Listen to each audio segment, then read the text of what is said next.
안나 프로이드는 자아 방어 기제 이론의 학자죠. 종류와 개념입니다. 개념으로 옳지 않은 것은입니다.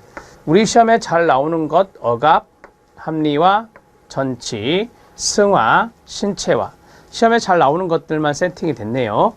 자, 억압을 통해서 자아는 고통스럽거나 위협적인 충동, 감정, 소원, 환상, 기억 등을 무의식 속으로 뭐한다? 추방을 시킵니다. 그래서 의식화되는 것을 막아주고 주는 것이 억압입니다. 제가 이제 억압을 설명할 때 모션을 한다면 이게 억압이다 라고 했어요. 그래서 무의식 영역으로 추방을 시켜서 의식화되는 것을 막는 겁니다. 그게 바로 억압이죠. 합리화는 의식하지 못한 동기의 결과로 어떤 행동을 하고 나서, 이게 중요한 거죠. 이치에 닿는 이유를 대는 심리 기제다. 그럴듯하게 이유를 대는 것을 우리가 합리화한다 합니다.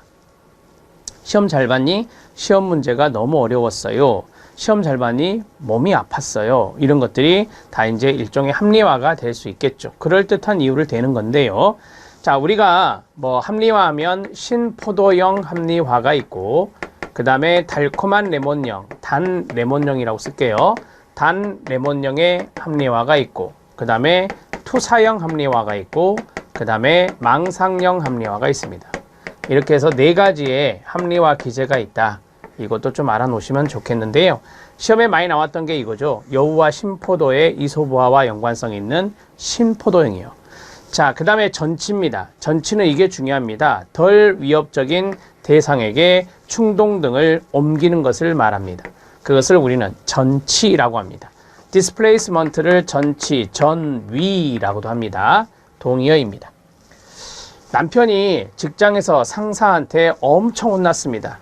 일명 속된 말로 깨졌다 하죠. 집에 와서 아내와 자녀들에게 화풀이를 합니다.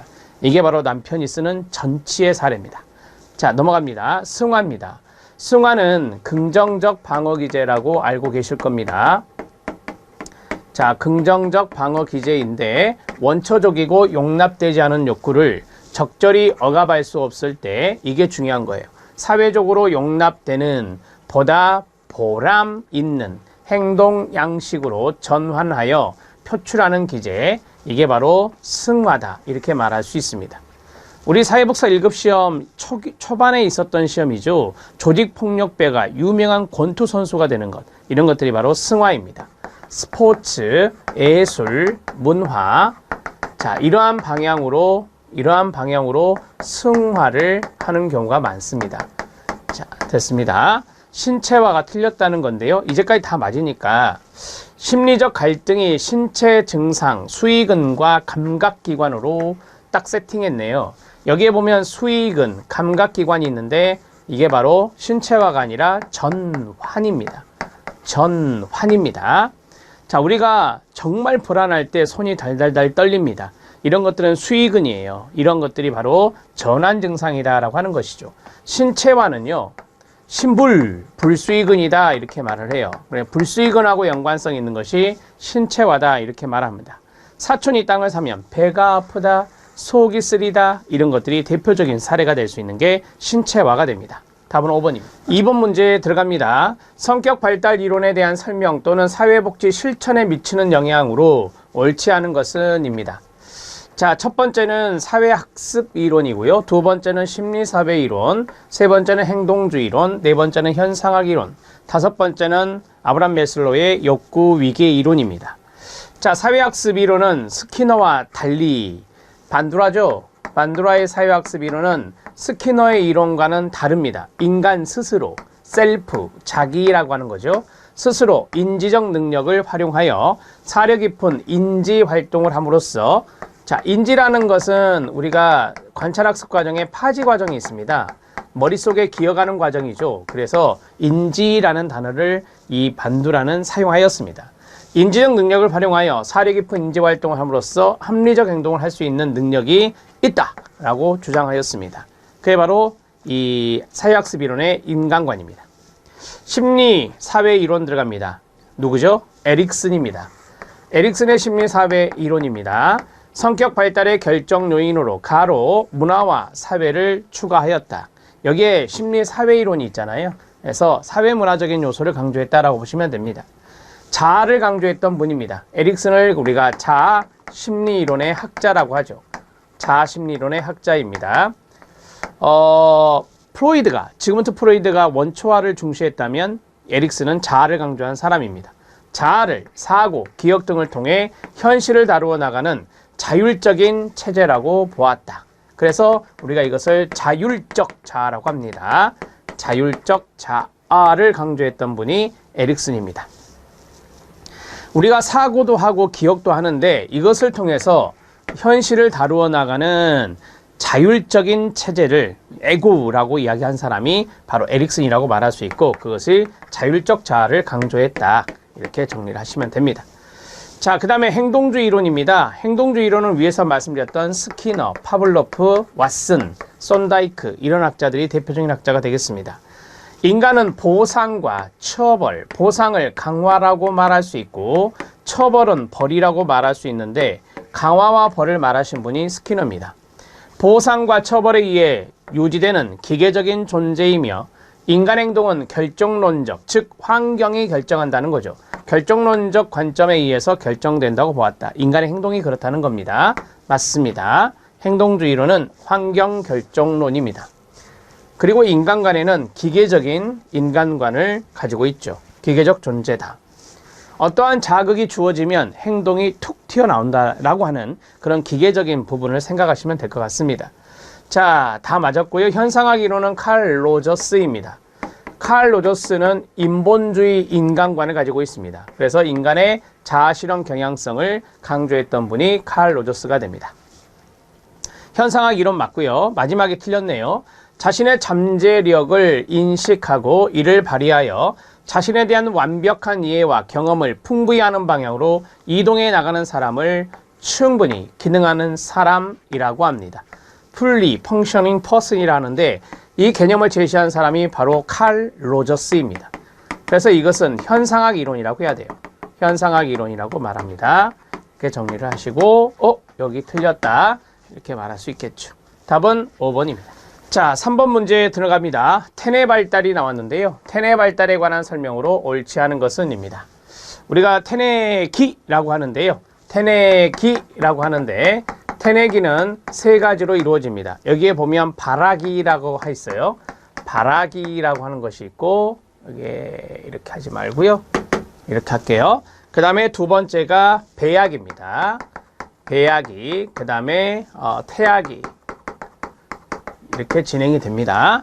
이걸 태뇌기라 하고, 발화기는 수정에서부터 수정란이 자궁벽에 착상하기까지 약 2주간의 기간을 우리는 발화기라고 합니다. 즉, 이 발화기는 수정에서부터 시작해서 자궁벽에 착상하는 시기까지, 이 시기가 바로 약 2주가 걸린다라고 하는 겁니다. 이렇게 정리하시면 돼요. 자, 그러면 쉽게 이 발화기는 임신 2주부터서 8주까지를 말합니다. 이것을 배야기라 하고 8주 이후를 바로 8주 이후를 태야기라고 말합니다. 이렇게 간단하게 보시면 됩니다. 1번 지문 맞고요. 2번 지문 일반적으로 태야기가 끊어요. 배야기보다 기형 발생 물질에 더 취약하다라고 했어요. 지금 이 두 가지를 비교했잖아요. 당연히 이때가 더 취약합니다. 이때가 더 취약합니다. 기형 발생 물질에 더 취약하다 이렇게 보시면 되겠죠. 자, 그러면 태야기가 배야기보다가 아니라 반대로 뒤집어 써야 되죠. 여기 틀렸다라고 보시면 됩니다. 배야기가 태야기보다 기형 발생 물질에 더 취약하다라고 해야 됩니다. 태아기에는 산모가 태동을 느낄 수 있나요? 네, 맞습니다. 임신 16주 정도에 산모가 태동을 느낀다고 합니다. 자, 16주면 여기 있잖아요. 자, 그 다음에 태아기 맞고, 알코올 중독을 가진 산모의 태아는 출생 후 정신, 지체, 과잉 행동 등의 문제를 보일 수 있습니다. 자, 우리 태아가 알코올 중독의 산모의 영향을 받을 수 있겠죠. 그래서 태아 알코올 증후군이라고 하는 것이 나타날 수 있습니다. 임신 후기에 지방층의 발달로 태아의 체중이 급격하게 증가합니까? 네, 맞습니다. 임신 후기니까 태아의 체중이 급격히 증가될 것입니다. 지방층의 발달로 인해서요. 답은 2번입니다. 4번 문제 들어갑니다. 4번 문제는 도덕성 발달 이론의 문제인데 박스형의 문제입니다. 도덕성 발달에 관한 설명으로 옳은 것을 모두 고른 것은 입니다. 자, 첫 번째 프로이드, 지그문트 프로이드, 두 번째 반두라, 세 번째 콜버그, 네 번째 길리건이 나왔습니다. 자, 우리가 이제 이 도덕성 발달에서 프로이드가 나온 이유는요. 지그문트 프로이드는 초자를 이야기했어요. 초자가 바로 도덕의 원리거든요. 초자의 원리가 바로 도덕의 원리예요. 양심과 자아, 이상. 양심과 자아, 이상으로 구성되어 있는 게 바로 초자입니다. 프로이드는 남근기에 이성부모와의 동일시 과정을 통해서 발달하는 초자아를 강조하였다라고 했는데요. 이성부모와의 동일시인가요? 아니죠. 남근기에 컴플렉스가 일어나는데 그 컴플렉스를 해결하는 방법은요. 동성부모와의 동일시예요. 이성부모에 대한 사랑으로 동성부모와 사이가 좋지 않으니 동성부모에 대한 동일시를 강조했었죠. 동성부모에 대한 동일시라고 해야 돼요. 여기가 틀렸네요. 자, 그 다음에 반두라는 도덕적 행동보다는 여기 도덕적 갈등 상황에서 개인이 느끼는 죄책감을 중요시했다라고 했습니다. 반두라가 이런 거 말했나요? 아니요. 콜버그가 말했죠. 콜버그의 유명한 사례가 뭐죠? 하인즈 사례입니다. 하인즈 사례예요. 그래서 하인즈 사례를 두고 도덕적인 갈등 상황이 있잖아요. 그 갈등 상황에 대해서 개인이 느끼는 죄책감 이런 것들을 강조하면서 3 수준 6단계로 설명을 한 거예요. 자, 이게 바로 콜버그입니다. 반두라가 아니죠. 자, 그 다음에 디귿 콜버그는 바로 나오네요. 도덕적 갈등 상황에 대한 판단에 기초하여 개인의 도덕 발달 수준을 평가하였는데 그게 바로 3수준 6단계로 평가하였다라고 하는 겁니다. 자, 디귿집은 맞고요. 리을집은 들어갑니다. 이 콜버그를 비판한 사람이 누구냐? 길리건입니다. 콜버그를 비판한 사람이 길리건입니다. 미국 여성 윤리학자고 여성이 공동체적 관계와 타인 배려를 중요시하는 배려의 도덕성을 지향한다고 이야기하였습니다. 아, 여성의 도덕성은 배려의 도덕성이구나. 이렇게 길리건은 이야기하고 있어요. 콜버그가 말하기를 콜버그는 남성 위주의 연구를 했던 분이에요. 그래서 여성의 도덕적 발달 수준은 낮다. 이런 식으로 이야기를 해서 이 길리건의 비판을 받습니다. 자, 맞습니다. 디귿과 리을이 맞네요. 답은 4번입니다. 5번 문제 들어갑니다. 피아제입니다. 피아제 인지 발달 이론. 피아제 인지 발달 이론에 관한 설명으로 옳은 것을 모두 고른 것은 자, 피아제 하면은 감전구형이 생각나시죠? 감각 운동기, 전조작기, 구체적 조작기, 형식적 조작기 네 가지의 발달 단계를 이야기하신 분입니다. 자, 전조작기 나왔습니다. 전조작기 아동의 사고는 물알론적 사고 맞습니까? 네. 자아중심적, 자기중심적 맞습니까? 네, 맞습니다. 자, 그 다음에 아동이 이전에 갖고 있던 이게 중요하네요. 이전에 갖고 있던 도식에 근거해서 새로운 경험을 해석하는 것을 뭐라 한다? 동화라고 말합니다. 맞습니다. 그러면 이전에 갖고 있는 도식으로 성립이 안 되면 새로운 도식을 형성하게 될 수도 있죠. 새로운 도식을 형성해야 되는 경우가 있어요. 이런 경우는 바로 동화가 아니라 조절이다. 이렇게 말하는 겁니다. 이거는 제가 팁으로 말씀드렸습니다. 자, 인지발달 순서는 사회문화적 경험에 따라 달라진다. 땡입니다. 피아제의 순서를 제가 감전구형으로 이야기한 이유가 뭔데요? 불변하다라고 해요. 인지발달 단계의 순서는 불변이다. 불변적이다. 변하지 않는다. 고정적이다. 라고 이야기했던 것입니다. 알았죠? 그 다음에 구체적 조작기의 아동은 끊어요. 가설, 연역적 추론 능력이 있다? 가설, 연역적 추론 능력은 맨 마지막 단계인 형식적 조작기에 이루어진다. 이렇게 말씀드릴 수 있습니다. 그래서 탈락입니다. 자, 옳은 것은 기억과 니은 두 가지가 옳은 내용이 되겠습니다. 답은 1번이 됩니다. 모든 문제 한 문제 한 문제가 다 중요하니까 제가 일부러 체킹 안 하고 있어요. 이 문제들 잘 정리해 주셔야 됩니다. 특히 이번에는 실전 모의고사가 3회분 있으니까 이 3회분의 문제를 모두 다 그냥 지문들을 머리에 각인시킨다라고 생각하고 공부를 해주시면 좋겠습니다. 6번 문제 들어갑니다. 자, 가족 체계에 대한 문제인데 최근 한국 가족 변화에 대한 특징인데요. 옳은 것은입니다. 우리나라는 저출산으로 유명한 국가입니다. OECD 국가에서 출산율이 가장 낮다라고 보시면 되는데 그것과 연관되어서 한국 가족의 변화는 많이 나타나고 있습니다. 그걸 가지고 이제 지문을 구성했다라고 보시면 되고요. 자, 부부와 미혼 자녀로 구성된 전형적인 핵가족 형태의 가구 비율이 꾸준히 증가하고 있나요? 아니요. 감소하고 있습니다.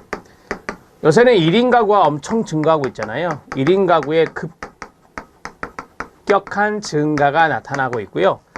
전형적인 핵가족 가족은 많이 감소되고 있다라고 보시면 됩니다.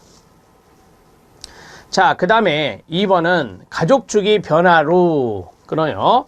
가족 출산 완료 이후에 자녀의 결혼이 시작되기 전까지의 확대 완료기가 길어지고 있나요? 네, 길어지고 있습니다. 왜 그럴까요? 자녀의 결혼이 늦어지잖아요. 자녀의 결혼이 늦어지기 때문에 이러한 자녀 출산 완료에서부터 확대 완료기가 상당히 길어지고 있다라고 말할 수 있습니다. 자, 그 다음에 초혼 연령입니다. 제가 앞에서 결혼이 늦어지고 있다라고 했잖아요. 그러면 초혼 연령이 지속적으로 내려가나요? 아니요. 초혼 연령은 올라갑니다. 초혼 연령은 올라가고 그 다음에 조혼인율, 이거는 당연히 내려가겠죠. 혼인을 안 한다고 들으셨잖아요. 1000명당 혼인한 건수가 조혼인율인데 조혼인율은 내려가는 거 맞습니다. 조혼인율은 내려가고 초혼 연령은 증가하고요. 자, 그 다음에 저출산 문제가 심각해지고 있다. 뒷부분 맞는데 앞에 부분 이게 틀렸습니다. 가족 가치관의 경우에서는 이제 통계적으로 볼 때 부부간의 의사 결정 방식에 대해서 봐봤더니 남편 주도형이 주를 이루고 있으며 부부 공동령이나 아내 주도형은 감소하고 있다. 이건 예전 방식이겠죠. 최근에는 의사 결정 방식이 이거예요. 부부 공동령, 이것이 증가하고 있다라고 보시면 됩니다. 나머지는 다 없애버리고 의사 결정 방식이 부부 공동령이 증가되고 있구나 라고 보시면 돼요. 그 다음에 무자녀 가족이 증가되고 결혼 후에 출산까지의 기간이 단축되고 있다라고 했는데요. 무자녀 가족의 증가? 네, 자녀 안 낳는 것이요. 자, 결혼 후에 출산까지의 기간. 결혼 후에 출산까지의 기간이 연장되고 있죠. 길어지고 있죠. 아이를 될 수 있으면 안 낳든지 한 명만 낳기 때문에 결혼 후 출산까지의 기간이 연장되고 있다, 길어지고 있다라고 보시면 됩니다. 되셨나요? 네. 답은 2번입니다. 7번 문제에 들어갑니다. 체계 이론의 주요 하의 개념인데요. 자, 내용 연결이 옳은 것을 고른 것은입니다. 자, 우리 시험에 잘 나오는 것들이네요. 시너지, 개방체계, 안정상태, 항상성. 이렇게 이제 네 가지가 있는데요. 첫 번째는 시너지라고 하는 것은 유용한 에너지가 증가되는 것을 생각하시면 됩니다. 시너지 효과가 있다라고 하는 것은 상당히 유용한 에너지가 증가되고 있다. 체계 안에서. 맞고요. 이는 체계 구성 요소들 사이에 상호작용이 증가되면서 나타나는 겁니다. 체계 안에 많은 구성 요소들이 있는데 서로 상호작용을 하면서 이러한 시너지가 더욱더 많이 발생하게 되는 거죠. 이거는 개방체계에 적합하다라고 말할 수 있습니다. 맞습니다. 되게 이제 오픈되었을 때 시너지가 더 많이 일어난다라고 생각하시면 됩니다. 자, 개방체계인데요. 체계 내 외부로부터 성장, 발달, 필요한 정보와 에너지를 자유롭게 교환하는 거 맞습니까? 네, 맞습니다. 자, 개방체계의 암기법은 개역입니다. 엔트로피가 아니라 역엔트로피입니다. 역엔트로피 속성을 지닌다 또는 네겐트로피 속성을 지닌다 이렇게 보시면 되겠습니다. 자, 그 다음에 안정상태, 부분들 간의 관계가 유지되고 붕괴되지 않도록 에너지를 계속 쓰는 상태인데요. 자, 이거는 개방체계와 관련이 있나요? 네, 맞습니다. 암기하는 방법 안개입니다. 안개, 안정상태는 개방체계. 자, 그러면 팁. 자, 균형이라고 하는 것이 있습니다. 이퀄리브리움, 평형상태라고도 하고요. 자, 균형 평형 상태는 스테디 스테이트의 안정 상태와 달리 폐쇄 체계에서 나타나는 것이 바로 균형과 평형 상태다. 이렇게 말할 수 있습니다. 자, 맞습니까? 맞습니다. 자, 그 다음에 항상성입니다. 항상성은 제가 그림을 그릴 때 이렇게 그렸죠. 이게 호메오스테시스 항상성입니다. 여기 안에는 변화도 있습니다. 안정이 유지되고 있습니다. 그래서 역동적인 균형 상태를 의미한다. 역동적인 균형 상태를 의미한다. 이렇게 말했죠. 자, 그래서 절대적으로가 아니에요. 절대적으로 아니라 비교적이라고 해야 돼요. 비교적 지속적인 균형 상태를 유지하기 위한 체계의 경향으로 역동적 균형 상태를 의미한다. 뒷부분은 맞는데 앞에가 틀렸어요. 절대적이라는 것은 이거잖아요. 이건 절대적인 거지. 이거는 항상성이 아니고 이게 항상성의 모습이죠. 그래서 니은과 리을이 잘못됐네요. 기역과 디귿이 맞습니다.